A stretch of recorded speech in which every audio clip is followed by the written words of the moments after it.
and welcome to another edition of Luminar Coffee Break. I'm your host, Vanelli. Now, our new topics on Friday is for new artists just learning how to use Luminar. So we call this New Artist Friday, and it's an Ask Me Anything, A-M-A.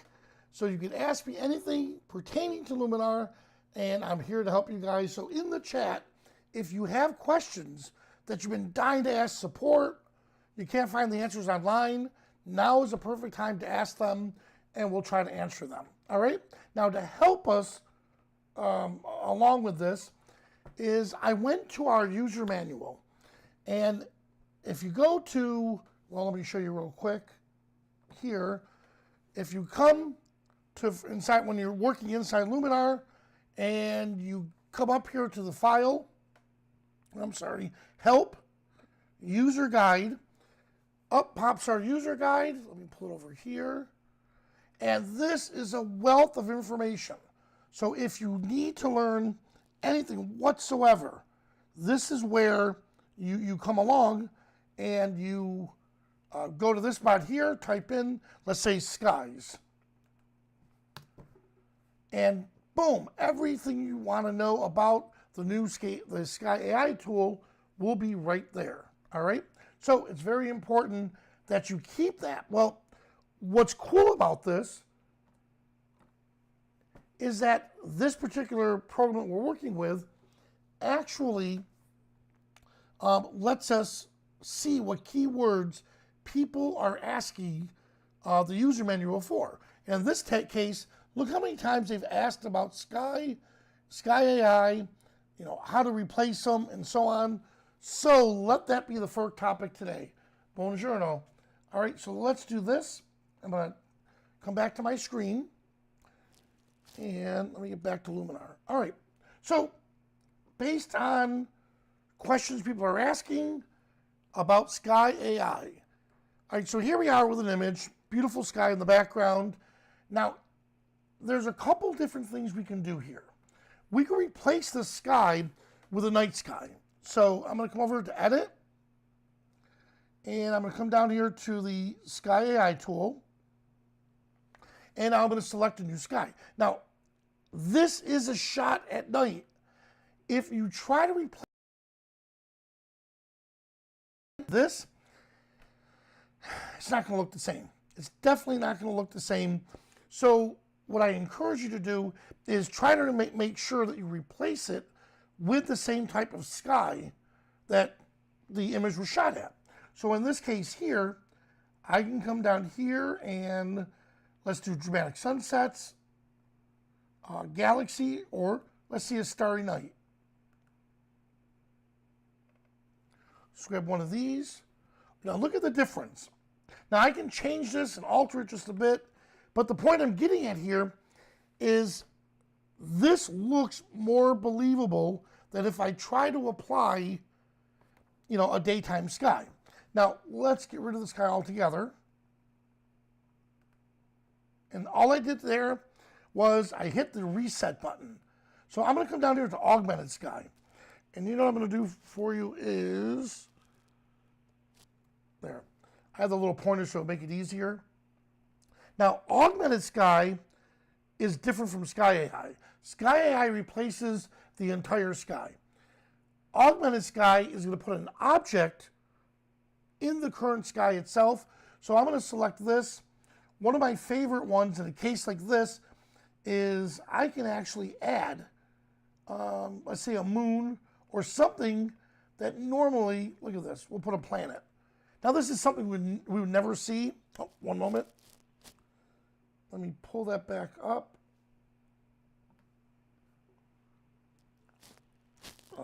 Let's see, where are we? Oh, here we are. Once it comes back up again,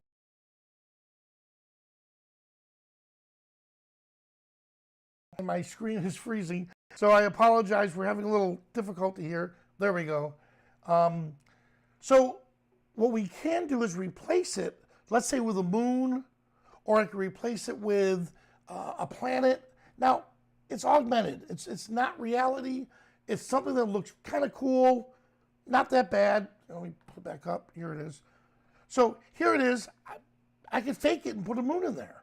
You know, why? Because it's augmented. It's a fake from the reality. For this image, in my opinion, it works. Obviously, I wouldn't sell this as my own and say, oh yeah. When I took this shot, my kid was running up the hill, and look, I got a beautiful shot of the moon. This is one of those times where we want to work on the artistic side of Luminar, all right? And so again, that was augmented sky. And if I click place object, from here I can just drag the handles, and when I drag the handles from the sides, it's going to keep it proportional. If I drag it from the sides, it'll squeeze it and compress it, all right? And there we have it, all right? So again, that's an example of how we can replace the full sky, and then how we can add an augmented sky to the scene. Now, one of the questions you should be asking is, can we add both? And the answer is yes. So if I were to come down here, what I'm going to do is I want to add my own custom sky. Oh, I had it right there.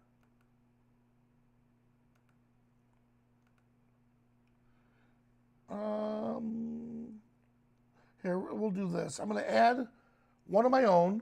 So I'm going to click the plus icon, and I'm going to browse my computer for a sky. Now, a tip that I like to tell everyone is wherever you place all of your images, so I have a folder called photography. Inside photography is where my images are. Put an underscore assets folder in there, and in that folder, put all the assets, whether it's for Luminar, Lightroom, Photoshop, On1, whatever it is, this is where you would store your assets for your digital stuff.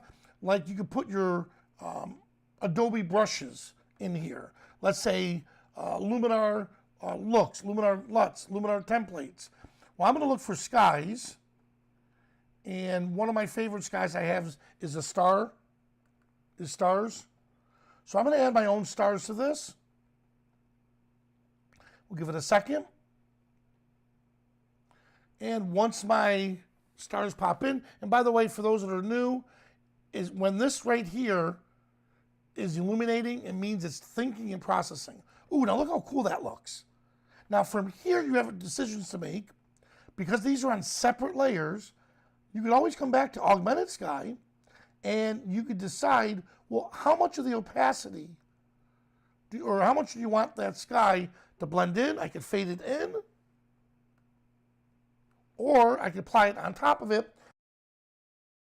Up to you. Oh, I am so sorry. There we go. That's entirely up to you on how you want to implement that. So the point I'm getting at is you have to decide what is reality, what is augmented, what is art, what is photography. So if you're joining us, please ask questions below. Today is Ask Me Anything. So I'm going to pull up that list again. And again, we pull this list, if you're just coming back, we pull this list from our user manual. And what it's doing here is it's based about, for the last week, what was the #1 search people were asking. And again, there it was, people were asking about skies. LUTs was another one. Let's see, importing, installing skies, the same. And then presets, which will be our templates. And crop was another good one. All right, so you know what? Let's go to the crop tool. So let me share my screen again. And with the crop tool, let me grab a different image. Let's grab, let's see. We'll grab this one right here. Actually, well, I like how that's already cropped. So let me see if there's any other images up here. Okay, here, we'll do this one. All right, so with the crop tool, we'll click Edit. We'll come over here, and it's called Composition AI. Now with Composition AI, is if I click on Composition AI, it's going to use artificial intelligence to look at the scene, analyze it, and think, hey, this will make a really good crop. And sure enough, it did. So I looked at it, here it is, and there's the crop. Now when I do before and after, it's not going to show the crop. That's one thing I wish it would do. I'm going to try the picture in picture again, and I apologize. If it crashes, I won't use picture in picture again. Something is up with the internet on how much bandwidth I'm taking. But anyways, so back to Composition AI, look how cool that was. It figured out that, yeah, all of this is wasted. That looks really cool here, and there it is. Now, if I click on the ratio, I could decide, do I want this to be a 16:9, to where, let's say, if someone were to show it on their cell phone or on a TV screen, because it's that typical ratio you would see on your TV or on your phone screen. Or what if I wanted to send this off to a Facebook cover? Facebook feed. Oh, that looks good. All right, I can set it up like that, hit it, and then I might as well jump in to one of the other questions that people were asking is, now what? Now I have this great image. What do I do with it? Well, if we click on export, we can save it to disk.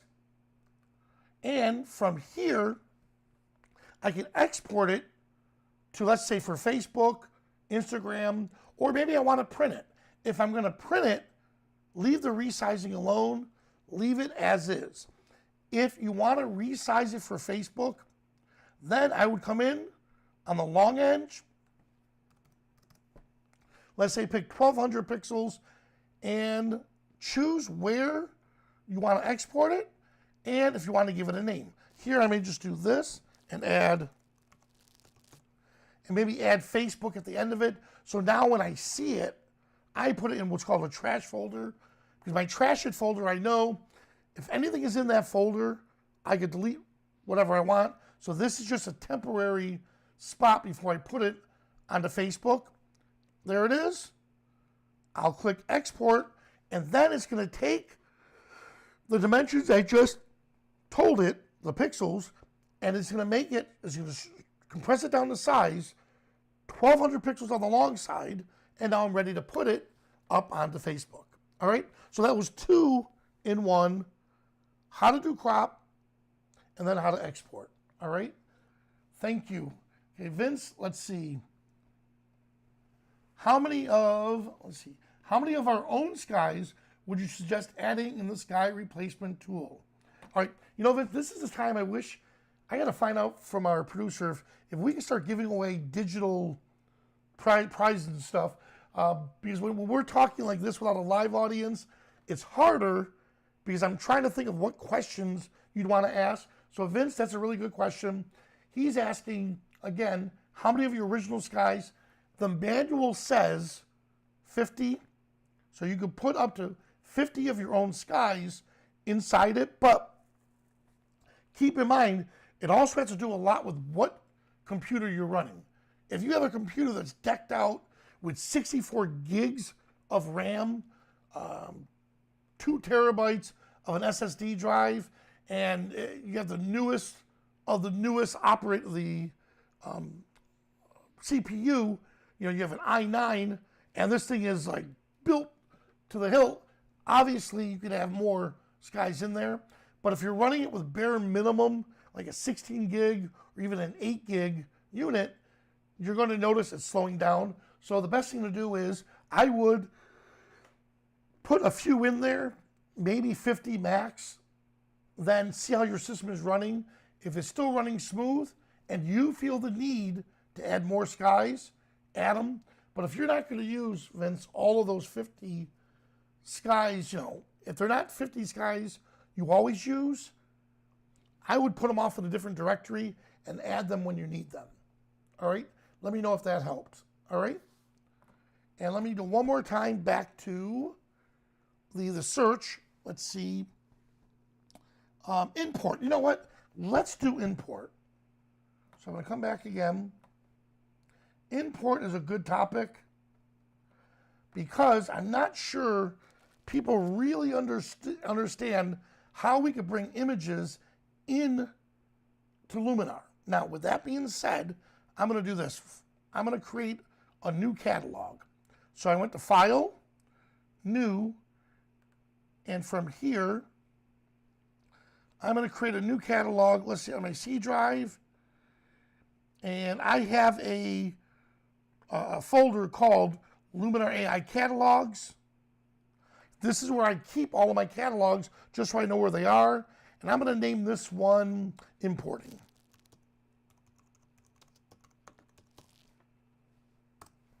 All right, so now it's going to come up and I'll have a blank screen and it's going to say, all right, you want to add a folder or just add a single image? If I choose to add a single image, it just comes in.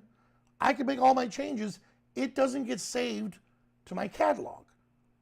It'll still be there until I tell it to remove it, but it's not being saved to my actual catalog. Adding a folder of images is what builds the catalog. So I clicked on Add a Folder, and I'll come over here to my photography. And with photography, let's pick, okay, I went to Butterfly World. And here we are. There we, one of the younger models, Erica, actually, right here, she got excited with my new camera, so she started taking pictures of me. All right, so here we are at one of the at McKee Gardens. So this isn't Butterfly World. Well, this is McKee Gardens. I apologize, I misnamed it here. But now that I have it in here, here's a good example. I brought in a folder of images in to Luminar. I didn't bring in the images. The images themselves are exactly where we left them on my hard drive. So right click, show in Explorer, or if you're on Mac, show in Window or show in Finder. Now if I show it, here they are, Butterfly World, and then here is where the subfolder is. So let's do this. What you see is what you get. All right? So I put under Butterfly World. In reality, that's not the name of it. Let's try something here. I'm going to change the name of it. So instead of Butterfly World, this was McKee Garden. And believe it or not, they were closed when we went there. So I'm going to just put McKee Garden version 2. Now you saw that I changed it in my Windows Explorer. When I come back over here to Luminar, look at this. McKee Garden version 2. I mean, how cool is that? I changed something on my computer, it gets changed in Luminar. I change it in Luminar here, which I will, so that's no longer, it's macro plus butterflies. Well, let's rename this because it's not macro plus butterflies, it's images of Erica. So now I changed it in Luminar. So if I right click, show in Explorer,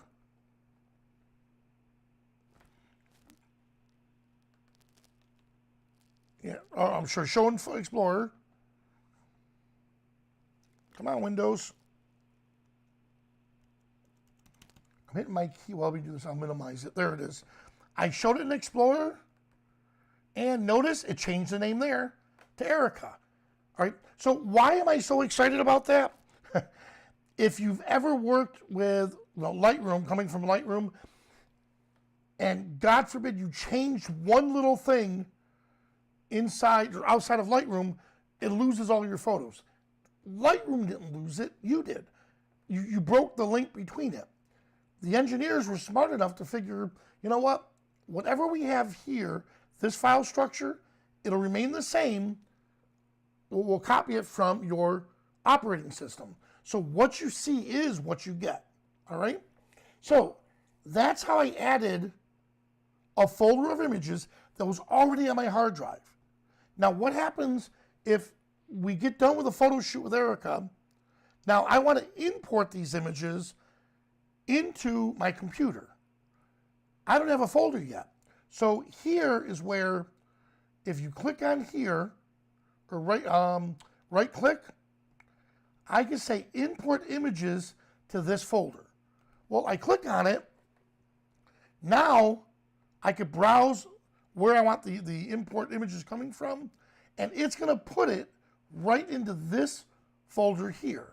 Well, here's the problem. What if I don't want it in that particular folder? So I want it somewhere, but not there. So what I can do is something a little bit different. So right from here, notice I don't have a folder yet. So I want to create a new folder. So I'm going to click Show in Explorer. And here we are in my Explorer. I'm going to go to my photography. And here I am with my photography. And let's say I want to create, well, okay, we'll go back to Erica here. I want to create another folder inside this subfolder. So we did a second shoot, let's say. So new folder 2021 07, and let's say we went back on the 14th. And we shot at McKee Garden with Erica. All right, so now I have a second catalog with, subfolder with no images in it. So when I go back into Luminar, there it is. Now what I can do is right click and select import to this folder. I'm going to select here. What do I want to do? Import to that folder. Action, I want to copy, not move my images. If the images were on my hard drive and I wanted to reorganize them, then I'll select move and move them around my hard drive. If it's on a memory card, if I put an SD card in, I want to copy those images into that folder. How do I want to organize them? I want to keep it in one folder. If, let's say, we did a series of shoots, we went on a road trip, and for 4 days we're shooting in all different locations, maybe I would select, put subfolders in by year, month, and day, and then it'll automatically organize them for me. That's entirely up to you.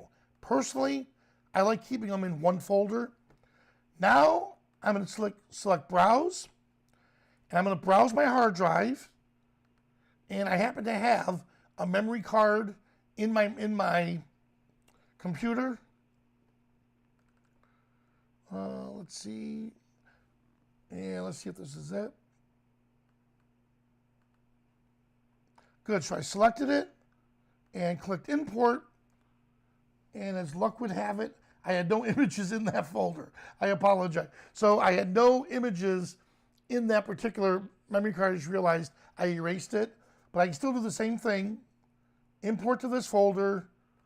Let's just do this. I'm going to pretend that we'll do trash it. We'll do this. I'm going to pretend that this is my SD card. So if this were my SD card, and now I select here, import, now it's going to bring in any of those images that I have in that trash it folder. Give it a second. Good, and while that's doing that, let me pull up another question. Good old Russ, what happened if you move the folder after you put it in Luminar? Good question. So if you move the folder after you put it in, and Luminar is closed, if Luminar can't find it, that's when you'll get the little yellow exclamation, your little yellow warning sign that says, hey, we have no idea where this folder is. help me out here, locate it. And that's when you'd have to locate it. If you deleted that folder purposely, you deleted it, you don't want it anymore, but you didn't remove it inside Luminar, then you could just tell Luminar to delete that folder or remove it from your actual catalog. All right? So I have that coming in, and I just realized I have hundreds of images inside that folder, so it's going to take a while for it to come in, but we'll leave it at that. All right? So that's what we're going to start doing on Fridays. It's New User or New Artist Friday, Ask Me Anything. So you can ask any questions pertaining to Luminar or photography, and we'll answer your questions. All right? Well, guys, thank you so much for joining us, and I can't wait to see you at the next coffee break.